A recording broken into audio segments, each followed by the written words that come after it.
Hi, everyone. We're here today talking about some of the ways that CCK and our work at our firm can actually confront the VA delays that we're so often talking about. So, we've done a lot of videos and we've posted a lot of information on our blog about how long it takes things on VA's side to make a decision on your appeal or to process your claim. But today we wanted to talk about that in a slightly different way and give you some specifics and some ideas about how we at our firm deal with those wait times, anticipate those delays, and take proactive strategic approaches to make sure that we can get ahead of those delays wherever possible. So, one example that came up recently is a specific kind of waiver we've been filing at the Board of Veterans Appeals for some clients who are already advanced on the board's docket.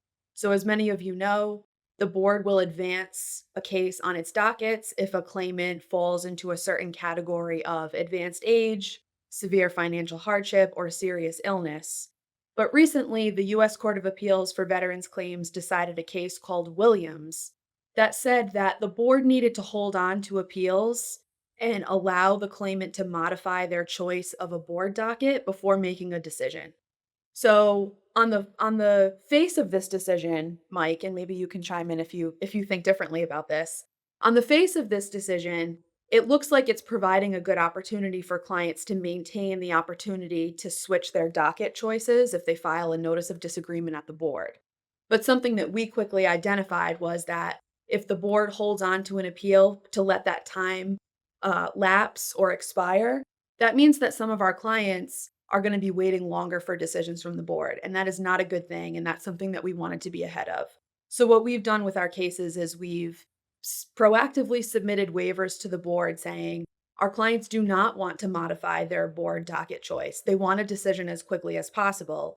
So that in some instances, as an effective Williams, where a client might be waiting several months just to have the board start processing their appeal, we're cutting that wait time down significantly by submitting that waiver and asking the board to make a decision within a few months. 3 to 6 months is approximately what we're seeing for cases that are advanced on the board's dockets. Yeah, and this is a big departure from what has historically been the case, right? Veterans, we've seen many instances where veterans come to us, they've selected a board docket because that's the docket choice that they want. Sure, there is the remaining 1 year's time technically to switch to a different docket, but they're not looking to switch to a different docket. They want a decision as quickly as possible. And so we've had to kind of go back to the drawing board and look at what the new reality is and kind of find a way, as you talked about, to tell VA that, look, we or the veteran has made their choice. They don't need any additional time to perhaps change docket. We want a decision as quickly as possible. Please waive any remaining time, issue a decision. Exactly. And there are some other strategies that we've taken specifically at the Board of Veterans Appeals to submit affirmative waivers, to tell the board, we do not want VA to take further action in this vein because it will delay our client's case. So please instead make a decision as soon as possible. We appreciate that veterans out there are waiting a really long time for multiple decisions in the life of an appeal. And it can be really frustrating to wait a few years and then file something and then wait a few years more. And so, a big component of our work these days, especially, is really thinking about ways to confront those delays, get ahead of them wherever we can. So, we hope that this information was helpful.